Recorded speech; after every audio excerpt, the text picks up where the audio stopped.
Hello friends, स्वागत है आपका डायनेमिक जीके विद रवि पे। इस वीडियो में हम सभी डिस्कस करेंगे बायोलॉजी में स्टडी ऑफ सेल्स यानी कोशिका विज्ञान के महत्वपूर्ण प्रश्नों को देखेंगे।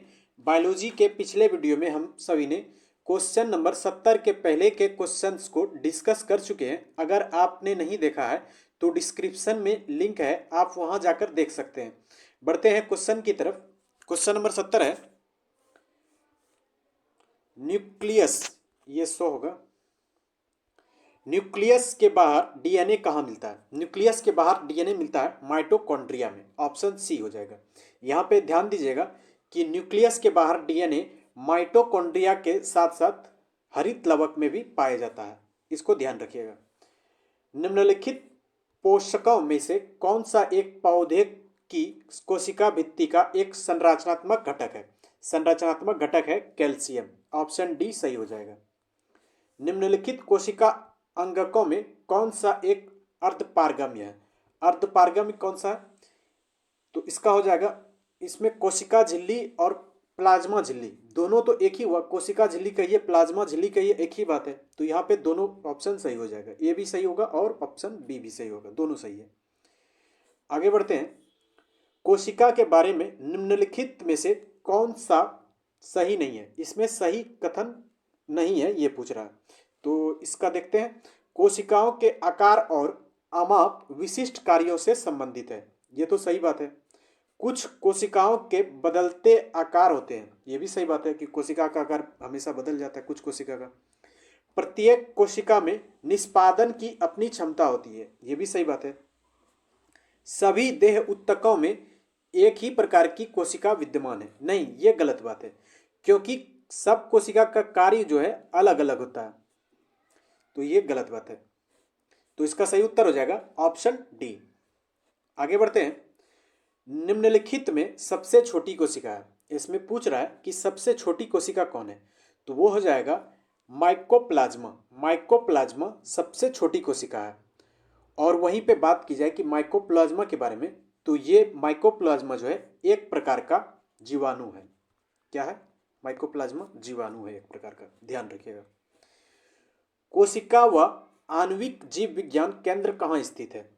कोशिका व आणविक जीव विज्ञान केंद्र स्थित है हैदराबाद में। ऑप्शन डी सही हो जाएगा। कोशिका का जीवित अंश जीव द्रव कहलाता है, यह किससे बना होता है?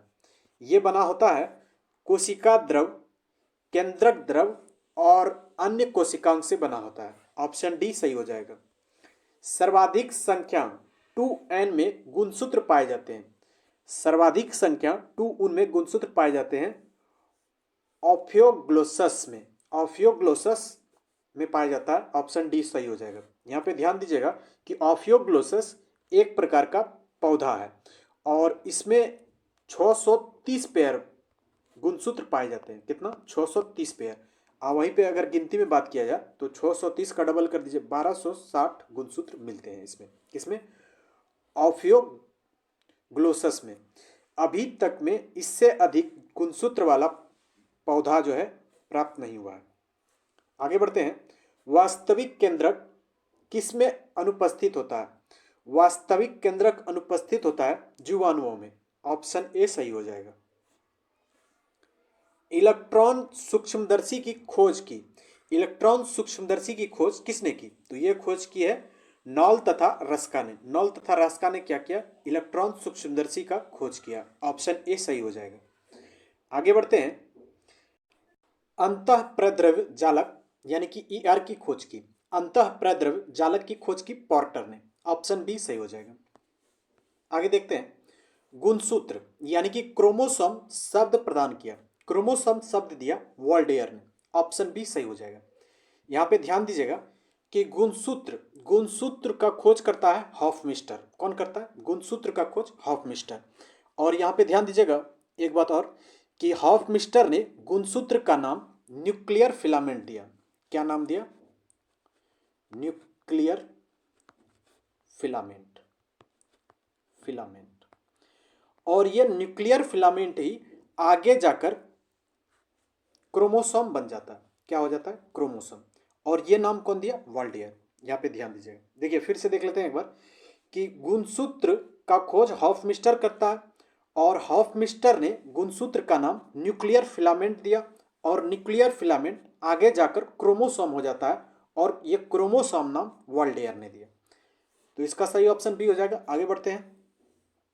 कोशिका को एक निश्चित रूप प्रदान करती है। कोशिका को एक निश्चित रूप प्रदान कौन करता है? कोशिका झिल्ली। ऑप्शन ए सही हो जाएगा।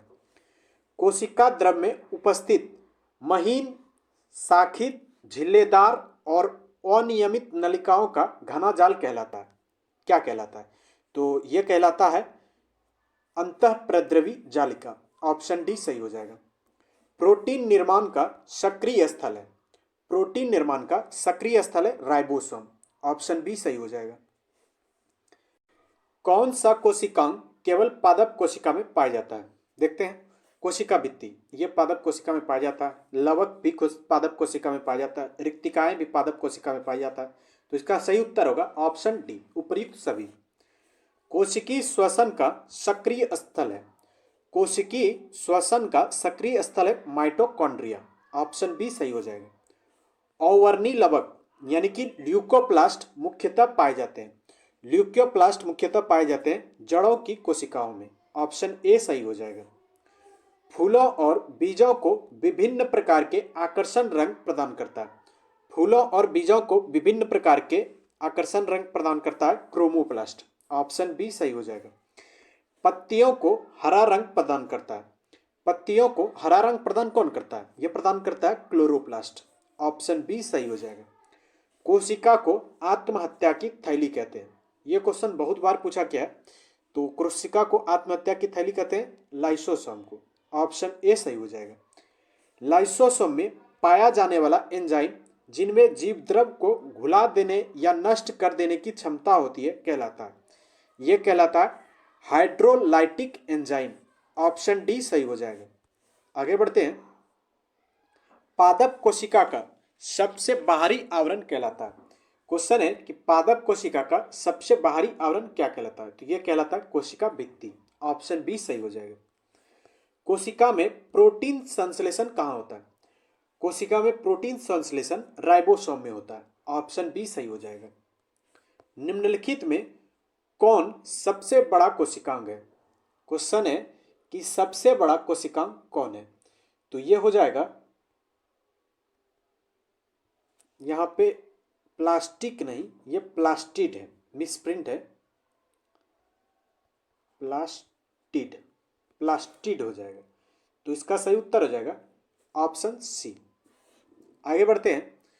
कोशिका का ऊर्जा गृह यानी कि पावर हाउस किसको कहा जाता है?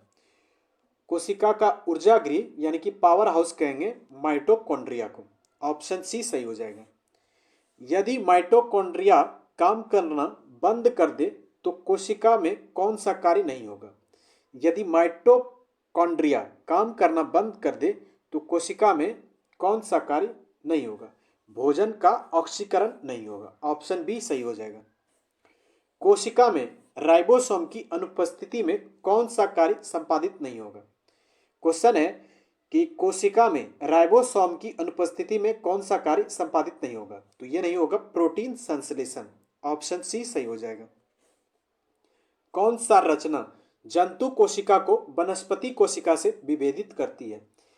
यह विभेदित करती है, ये लास्ट में ये लो नहीं होगा, ये मिसप्रिंट है, सेंट्रियोल। कौन विभेदित करती है? सेंट्रियोल। ऑप्शन डी सही हो जाएगा।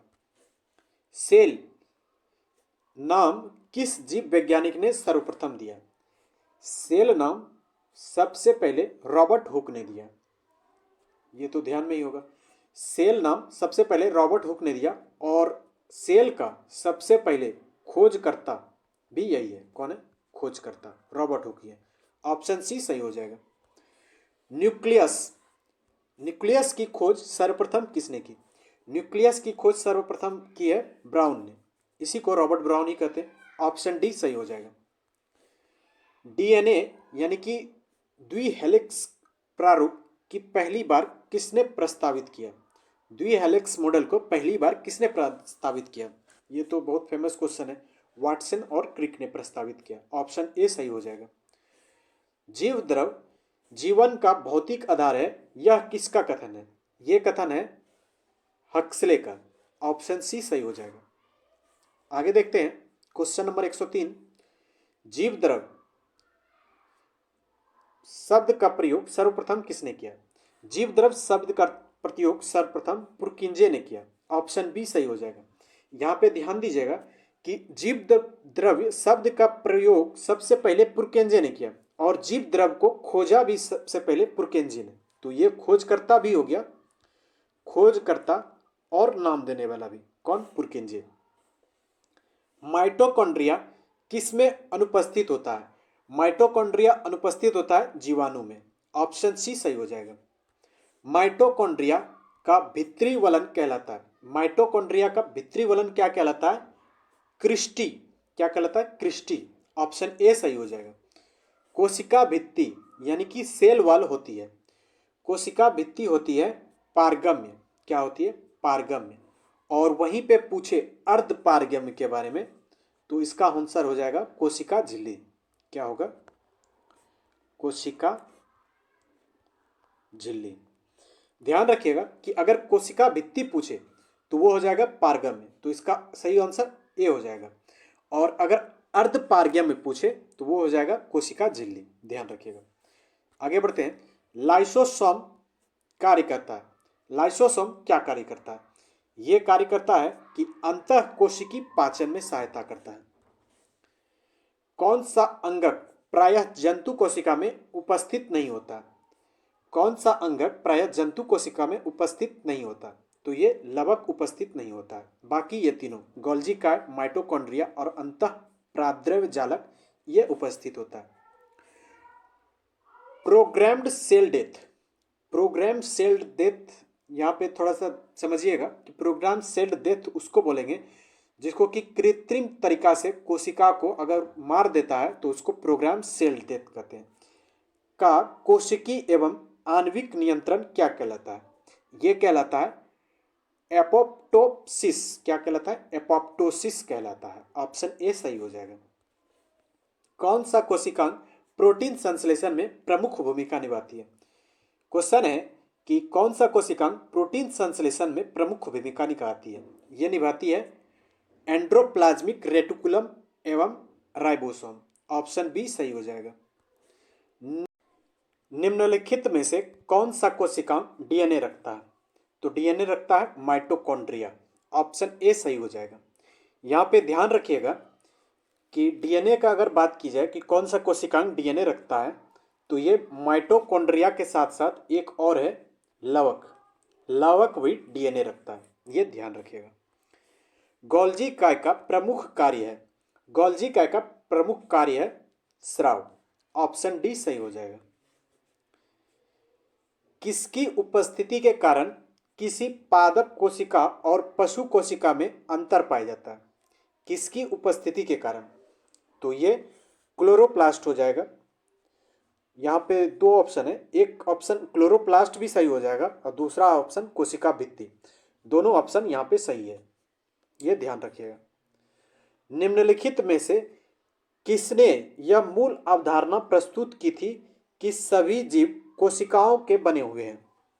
ये प्रस्तुत की थी, ये लाइडेन है, प्रिंटिंग मिस्टेक है, यहाँ पे होगा स्लाइडेन। स्लाइडेन यानी कि 2 नंबर और 4 नंबर, स्लाइडेन एवं स्वान ने, ये इन दोनों ने प्रस्तुत किया था। तो इसका सही ऑप्शन हो जाएगा ऑप्शन डी, 2 एवं 4 सही है। 80% से अधिक सेल यानी कि कोशिका में पाया जाने वाला पदार्थ है, यह पदार्थ है जल। ऑप्शन बी सही हो जाएगा। परासरण की परिभाषा, परासरण की परिभाषा पूछा है, देखते हैं।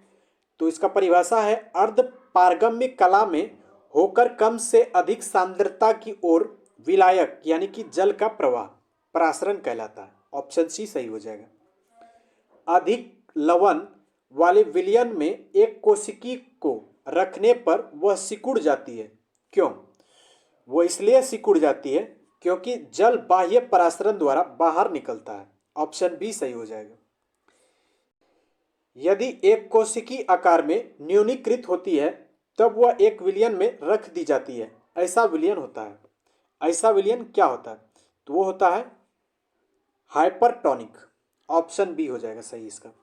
यहाँ पे ध्यान दीजिएगा कि यदि कोशिका का आकार अधिक हो, यदि कोशिका का आकार अधिक हो तो वो हो जाएगा हाइपोटोनिक। क्या हो जाएगा? हाइपोटोनिक। और अगर कोशिका का आकार कम हो यानी कि न्यूनीकृत हो तो वो हो जाएगा हाइपरटोनिक। ध्यान रखिएगा। एक कोशिका आयतन में बढ़ती है जब यह रखी जाती है, तो एक कोशिका आयतन में तब बढ़ती है जब यह एक अल्प पराशरी विलयन में रखा जाता है। इसका ऑप्शन सी सही हो जाएगा। बीज फूलते हैं जब जल में रखे जाते हैं। बीज कब फूलते हैं? यह अंतः शोषण के कारण बीज फूलते हैं। ऑप्शन बी सही हो जाएगा। आगे देखते हैं। अगला क्वेश्चन है हमारा, लकड़ी के बने दरवाजों का वर्षा ऋतु में फूलना होता है। यह होता है अंतः शोषण के कारण। ऑप्शन बी सही हो जाएगा। उर्वरकों का अतिरिक्त मात्रा में प्रयोग पौधों की मृत्यु का कारण बनता है। यह बनता है बाह्य परासरण के कारण। ऑप्शन बी सही हो जाएगा। केंद्रक के विभाजन को क्या कहते हैं? केंद्रक के विभाजन को कैरियोकिनेसिस कहते हैं। कैरियोकिनेसिस कहते हैं। और वहीं पे बात की जाए कि अगर पूछे कोशिका द्रव, क्या कोशिका द्रव्य, कोशिका द्रव्य के विभाजन को अगर पूछे क्या कहते हैं तो इसको बोलते हैं साइटोकिनेसिस। क्या बोलते हैं? साइटोकिनेसिस। और केंद्रक के विभाजन को क्या बोलते हैं? कैरियोकिनेसिस। तो इसका सही ऑप्शन सी हो जाएगा, केंद्रक के विभाजन को। शरीर के वृद्धि एवं मरम्मत हेतु कौन सा कोशिका विभाजन उत्तरदायी है? इसके विभाजन के लिए कोशिका उत्तरदायी है समसूत्री। समसूत्री उत्तरदायी है। कशेरुकों के वृषण में शुक्राणुओं का निर्माण होता है। इसका निर्माण होता है केवल मियोसिस द्वारा। ऑप्शन सी सही हो जाएगा। माइटोसिस में सबसे ज्यादा समय में पूर्ण होने वाली अवस्था कौन है? यह अवस्था है प्रोफेज। ऑप्शन ए सही हो जाएगा। और वहीं पे पूछे कि सबसे कम समय में पूर्ण होने वाली कौन है, तो सबसे कम समय, सबसे कम समय अगर पूछे कम समय तो वो हो जाएगा एनाफेज। क्या हो जाएगा? एनाफेज। और माइटोसिस में सबसे ज्यादा समय में पूछे तो वो हो जाएगा प्रोफेज। ऑप्शन ए सही हो जाएगा इसका। ध्यान रखिएगा। पादप कोशिका में साइटोकिनेसिस किसकी सहायता से होता है? यह होता है कोशिका पट्टिका के सहायता से। ऑप्शन ए सही हो जाएगा। माइटोसिस के सबसे कम समय में पूर्ण होने वाली अवस्था है, कौन अवस्था है? तो यह है एनाफेज। एनाफेज हो जाएगा। ऑप्शन सी सही हो जाएगा। एक कोशिका के माइटोसिस द्वारा कितने बार विभाजन से 256 कोशिकाएं बनेगी? यह बनेगी 8 बार के विभाजन से। ऑप्शन ए सही हो जाएगा। आगे बढ़ते हैं।